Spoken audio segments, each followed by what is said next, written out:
Harka fuun akkam jirtu daawwattoota keenya kun oduu afaan Oromoo TV saatirraa isiniif darbuudha. Ani Galaanee Tarreessaati. Ameerikaan labsii yeroo hatattamaa Itoophiyaan baaste irratti ibsi akka kennamuuf gaafatte.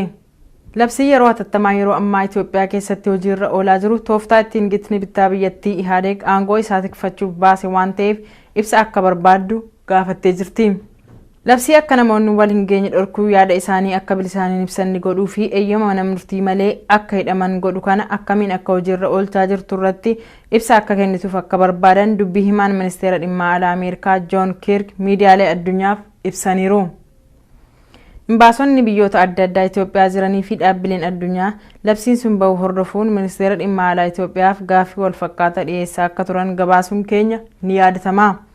Mootummaan Ameerikaa ifatti labsii kana mormaa akka jiruu fi tarkaanfiin kun sagalee uummataa ukkaamsuuf kan fudhatame akka ta'e erga beeksisee booda tarkaanfiin kun rakkoo biyyattii gara hamaatti akka geessu hubachiiseera.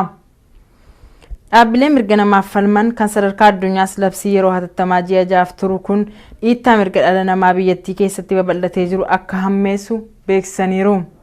Chaansilar Jarmal Angela Merkel Itoophiyaa daawwatanii turanis mootummaan biyyattii tarkaanfii namoota hiriira ba'an irratti fudhachaa jiru dhaabuun gaaffii uummataaf deebii barbaachisaa akka kennu hubachiisaniiru.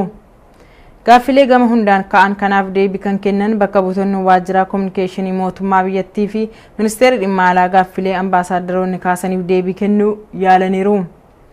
Ministeerri deetaan ministeera dhimma alaa biyyattii akka himanitti labsiin yeroo hatattamaa bahe kun rakkoo biyyattii keessatti uumame to'achuuf humnoota nageenyaa ajaja tokko jalatti ijaaruuf akka ta'e ibsaniiru.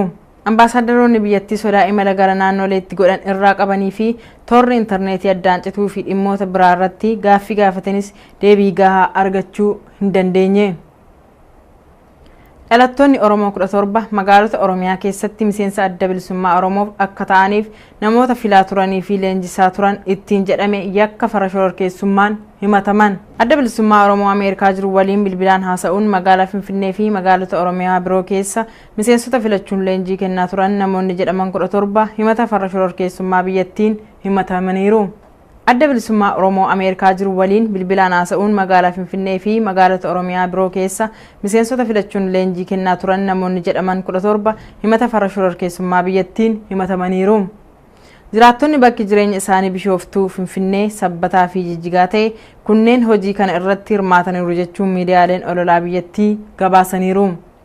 Haa ta'u malee namoota meeqa akka filatanii fi meeqa akka leenjisan irratti abbaan alangaa ibsa kennuu hin dandeenye. Nama dhuunfaa tokko waliinis bilbilaan wal quunnamuun birrii 100 fi 57 akka fudhatan dubbifameera. Namoonni shakkiin himatni shororkeessummaa irratti baname kunneen himata dhiyaate kanaaf deebii akka kennaniif Onkoloolessa 22 bara 2009tti beellamni qabamuun beekamee jira. Mootummaan wayyaanee erga labsii hatattamaa baasee as himata yeroo jiraattota irratti banu kun isa jalqabaa ta'uun beekameera. Haleellaa boombii harkaa magaalaa Baahir Daaritti raawwateen loltoonni agaazii 2 ajjeefaman. Magaalaa Baahir Daaritti loltoota agaazii to'annoof deemaa turan irratti haleellaa boombii harkaa wixata galgala raawwateen miseensonni agaazii 2 ajjeefamuu namoonni ijaan argan isaatiif ibsan. Loltoonni kunneen Baahir Daar ganda Duwwaa 5 keessa konkolaataan utuu naanna'anii boombii harkaa darbatameen 2 erga ajjeefamanii booda kanneen miidhaman gara mana yaalaa akka deeman namoonni ijaan argan himaniiru. Torbee darbe kana magaalaan Baahir Daar laguu hojii dhaabuu irra akka jirtuu fi hidhattoonni kunneen manneen daldalaa cufaman humnaan banuuf akka yaalaa turanis beekameera. Mootummaan biyyattii labsii yeroo hatattamaa jechuun baasee hordofee naannoo Amaaraa keessatti tarkaanfiin jiraattota irraa meeshaa waraanaa hiikkachiisuu akka gaggeeffamuuf jiru keessa beektonni isaatitti himaniiru. Haleellaa boombii loltoota agaazii irratti raawwatetti dabalataan aanaa Amaarcoottis haaluma wal fakkaatuun loltuun poolisii federaalaa tokko ajjeefamuun ni yaadatama. Barreessitoonni fuula intarneetii zoonii 9 jedhamuun beekaman badhaafamtoota Maartiin Enaalis bara kanaa keessa akka jiran beekame. Bara darbe hidhaa ji'a 18 booda himata shororkeessummaa irratti baname irraa bilisa bahuun mana hidhaatii kan gadhiifaman barreessitoonni zoonii 9 wixata darbe biyya Switzerlanditti badhaasa isaanii fudhatan. Sirni badhaasaa kun magaalaa Jeenevaa Yuunivarsiitii Jeenev keessatti kan geggeeffame yommuu ta'u, miseensota zoonii 9 keessaa tokko kan ta'e Zalaalem Kibirat miseensota zoonii 9 bakka bu'uudhaan badhaasa sana fudhateera. Miseensonni zoonii 9 himata farra shororkeessummaa irratti baname irraa bilisa yoo bahanis akka biyyaa hin baaneef garuu ugguramanii akka jiran hubatameera. Oromoon akka sabaatti dhiphoodha jechuun ministeerri Itoophiyaa duraanii Mallas Zeenaawii akka sanada qopheessee ture obbo Juunaddiin Saadoo himan. Haa ta'u malee miseensonni OPDO gara gadii jiran dhimma kanatti waan aaraniif akka gubatu gaafatanii turan jechuun dubbatan. Magaalaan guddoon Oromiyaa Finfinnee irraa gara Adaamaatti jijjiiramtee turte gara Finfinneetti kan deebite waan Qinijjiit Finfinnee mo'ateef akka ta'e obbo Juunaddiin himaniiru.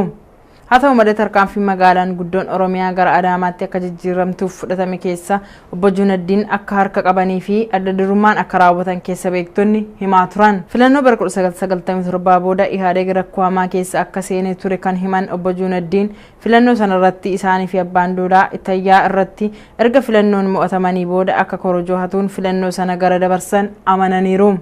Obbo Juunaddiin turtii isaat waliin godhaniin olaantummaan Tigraay Ihaadeg keessatti akka dagaagee jiru himanii yeroo TPLF bakka lamatti qoodamtee turte walga'iin mana ministeera muummee duraanii Mallas Zeenaawiitti akka taa'amaa turellee dubbataniiru.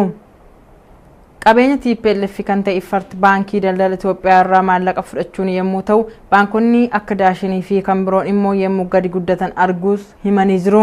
Mallas yommuu waa'ee Ifart ibsee akka dubbatetti Ifartiin kan hundeessine keeshaa yookiin jooniyaa midhaan gargaarsaa namoota beela'aniif ittiin dhufe gurgurreeti jechuun dubbate. Oduun guyyaarraaf qabanne kanuma turtii gaarii.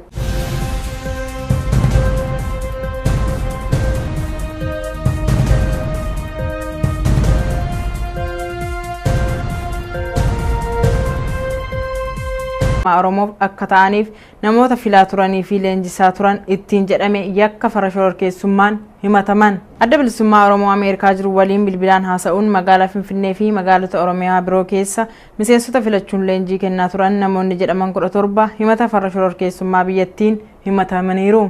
Adda bilisummaa Oromoo Ameerikaa jiru waliin bilbilaan haasa'uun magaalaa Finfinnee fi magaalota Oromiyaa biroo keessa miseensota filachuun leenjii kennaa turan namoonni jedhaman 17 himata farra shororkeessummaa biyyattiin himatamaniiru. Jiraattonni bakki jireenya isaanii Bishooftuu, Finfinnee, Sabbataa fi Jijjigaa ta'e kunneen hojii kana irratti hirmaataniiru jechuun miidiyaaleen ololaa biyyattii gabaasaniiru. Haa ta'u malee namoota meeqa akka filatanii fi meeqa akka leenjisan irratti abbaan alangaa ibsa kennuu hin dandeenye.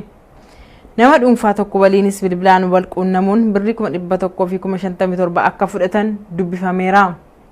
Namoonni shakkiin himatni farra shororkeessummaa irratti baname kunneen himata dhiyaate kanaaf deebii akka kennaniif Onkoloolessa 22 bara 2009tti beellamni qabamuun beekamee jira. Mootummaan wayyaanee erga labsii hatattamaa baasee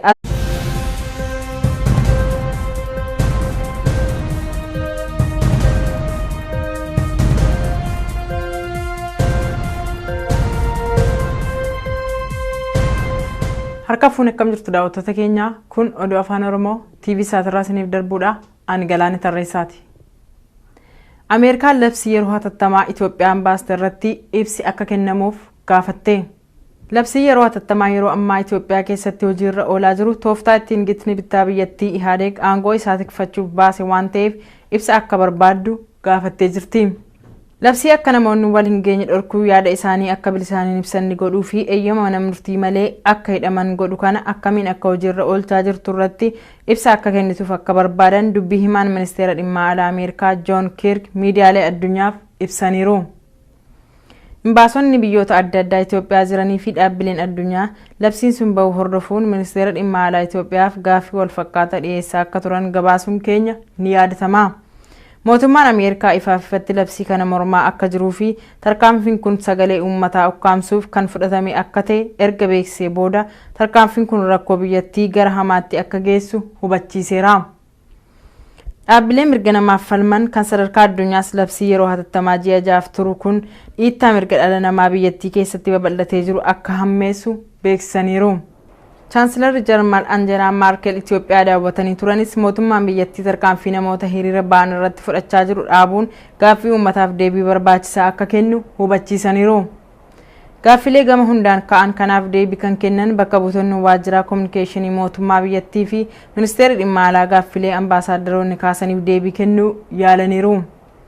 Ministeerri Deetaan Ministeera Dhimma Alaa biyyattii akka himanitti labsiin yeroo hatattamaa bahe kun rakkoo biyyattii keessatti uumame to'achuuf humnoota nageenyaa ajaja tokko jalatti ijaaruuf akka ta'e ibsaniiru. Ambaasaadaroonni biyyattii sodaa imala gara naannoleetti godhan irraa qabanii fi toorri intarneetii addaan cituu fi dhimmoota biraa irratti gaaffii gaafatanis deebii gahaa argachuu hin dandeenye. Dhalattoonni Oromoo 17 magaalota Oromiyaa keessatti miseensa adda bilisummaas himata yeroo jiraattota irratti banu kun isa jalqabaa ta'uun beekameera. Haleellaa boombii harkaa magaalaa Baahir Daaritti raawwateen loltoonni agaazii 2 ajjeefaman. Magaalaa Baahir Daaritti loltoota agaazii to'annoof deemaa turan irratti haleellaa boombii harkaa wixata galgala raawwateen miseensonni agaazii 2 ajjeefamuu namoonni ijaan argan isaatiif ibsan. Loltoonni kunneen Baahir Daar ganda Duwwaa 5 keessa konkolaataan utuu naanna'anii boombii harkaa darbatameen 2 erga ajjeefamanii booda kanneen miidhaman gara mana yaalaa akka deeman namoonni ijaan argan himaniiru.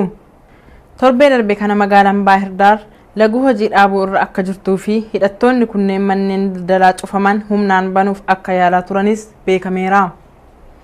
Mootummaan biyyattii labsii yeroo hatattamaa jechuun baasee hordofee naannoo Amaaraa keessatti tarkaanfiin jiraattota irraa meeshaa waraanaa hiikkachiisuu akka gaggeeffamuuf jiru keessa beektonni isaatitti himaniiru. Haleellaa boombii loltoota agaazii irratti raawwatetti dabalataan aanaa Amaarcoottis haaluma wal fakkaatuun loltuun poolisii federaalaa tokko ajjeefamuun ni yaadatama.